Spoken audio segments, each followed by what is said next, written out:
দুর্নীতিকার সাথে পুলিশ তুমি জবাব দাও। আবাসের তালিকা পুলিশ করে সত্ত্বেও তালিকায় গরমিল কেন পুলিশ তুমি জবাব দাও। ইনকিলাব জিন্দাবাদ। কালু শেখের হত্যাকারীদের বিচার চাইতে এই মিছিল চলছে।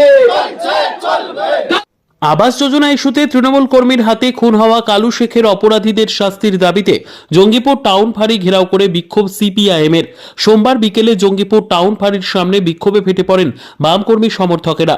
দফায় দফায় চলে স্লোগান। অভিযুক্ত মিঠু শেখের দৃষ্টান্তমূলক শাস্তির দাবি জানান আন্দোলনকারীরা। উল্লেখ করা যেতে পারে, গত শনিবার সন্ধ্যায় আবাস যোজনার তালিকায় নাম না আসায় তৃণমূল কর্মী মিঠু শেখের কাছে টাকা ফেরত চাইতে গিয়েছিলেন কালু শেখ নামের এক ব্যক্তি, কিন্তু টাকা চাওয়ায় তাকে বেধড়ক মারধর করা হয়। গুরুতর অসুস্থ অবস্থায় জঙ্গিপুর হাসপাতাল ও পরে কলকাতায় ইনারেস হাসপাতালে রেফার করা হয়। সেখানেই চিকিৎসাধীন অবস্থায় রবিবার মৃত্যু হয় তার। ঘটনায় রঘুনাথগঞ্জ থানায় খুনের মামলা রুজু করা হয়। রবিবার বিকেলে গ্রেফতার করা হয় অভিযুক্ত মিঠু শেখকে। সোমবার ধৃত ওই ব্যক্তিকে জঙ্গিপুর মহকুমা আদালতে পাঠায় রঘুনাথগঞ্জ থানার পুলিশ। এদিকে সোমবার বিকেলেই অভিযুক্তের কঠোর শাস্তির দাবিতে জঙ্গিপুর টাউন বাড়ির সামনে বিক্ষোভ দেখান সিপিআইএমের কর্মী সমর্থকেরা। অস্থির পরিস্থিতি চলছে। মিঠিপুরের কালু শেখ নামে এক ব্যক্তিকে মুকুন্দপুরে আবাস যোজনার যে তোলাবাজির টাকা ফেরত চাইতে গিয়ে তৃণমূলের এক গুন্ডার হাতে, কর্মীর হাতে খুন হয়েছে, নেতার হাতে। সে খুনের পরে আজকে তার সকালবেলায় মাটি দেওয়ার অত কবর দেওয়ার কাজ সম্পন্ন হয়েছে। কিন্তু আমাদের যে দাবি এবং সে পরিবারের যা দাবি, শুধু আমাদের দাবি নয়, পরিবারের দাবি, যারা দোষী তাদের শাস্তি হোক। মূল দোষী একজন অ্যারেস্ট হয়েছে। পরিবারের ওপর এখন হুমকি চলছে। 5-6 জনের নামে অভিযোগ আছে যারা পরিবারটাকে হুমকি দিচ্ছে, টাকার প্রলোভন দেখাচ্ছে।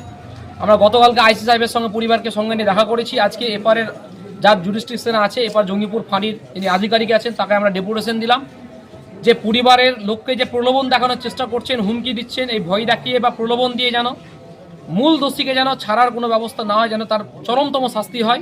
আইনি যা পদক্ষেপ আছে সেটা সঠিকভাবে এবং দ্রুত করা, সেটা আধিকারিক কথা দিয়েছেন যে দ্রুত এই আইনি প্রক্রিয়া শেষ হবে এবং যা যা করার তদন্ত করা সেটা পুলিশ করবে। আমরা দ্বিতীয় দাবি রেখেছি যে কালু শেখের মতন আরও হাজার হাজার নিরীহ মানুষ এই রঘুনাথগঞ্জ 2 ব্লক এলাকায়, যেহেতু এর জুরিসডিকশনে আমাদের ব্লক 2 পড়ছে, অনেক নিরীহ মানুষ এই তোলাবাজির টাকা দিয়ে রেখেছেন। ভয়ে ভীতিতে তৃণমূলের নেতাদের বিরুদ্ধে মুখ খুলছেন না। যারা এই তোলাবাজির টাকা নিয়ে রেখেছেন, ফেরতের জন্য অবিলম্বে পুলিশ ব্যবস্থা করুক, তাদের তুলে নিয়ে আসুক। আর যারা সঠিক মানুষ তাদের আবাস তালিকার অন্তর্ভুক্ত করুক। পুলিশ বলেছেন যে 2% কোটা পুলিশের আছেন তদন্ত করে সঠিক মানুষদের আওতায় করা। তিনি আমাদের কাছে তালিকা চেয়েছেন। আমরা গরিব মানুষ যারা বঞ্চিত হয়েছে তাদের তালিকা আমরা কালকের মধ্যে জমা দেব। আর যারা পাকা বাড়ি আছেন, তৃণমূলের নেতা তালিকায় নাম আছেন, তাদেরও আমরা তালিকা একটা পুলিশকে জমা দেবো, বিডিওকে জমা দেবো, তারা তদন্ত করবেন। আর 3 নম্বর দাবি আমরা পুলিশদের জানিয়েছি যে পরিবারটার নিরাপত্তার ব্যাপারে তারা বারবার আমাদের কাছে আসছেন, আমাদের পার্টিকে অভিযোগ করছে। আমরা দেখেছেন গতকালকে কলকাতায় যেখানে বডি ছিল সেখানে আমাদের পার্টির যুবকর্মীরা থেকে শুরু করে এখানে আমাদের পার্টির নেতৃত্ব সবসময় পাশে থেকেছেন। পরিবারের যেন ওপর কোনো আক্রমণ না আসে, কোনো ভয় তাদের প্রদর্শন না করে, তার জন্য পুলিশকে নিরাপত্তার ব্যবস্থা করতে হবে, এই দাবিও আমরা রেখেছি। এই দাবিগুলো এখানকার আধিকারিক বলেছেন, তিনি আইসি সাহেবের সঙ্গে আলোচনা করবেন এবং ব্যবস্থা গ্রহণ করবেন।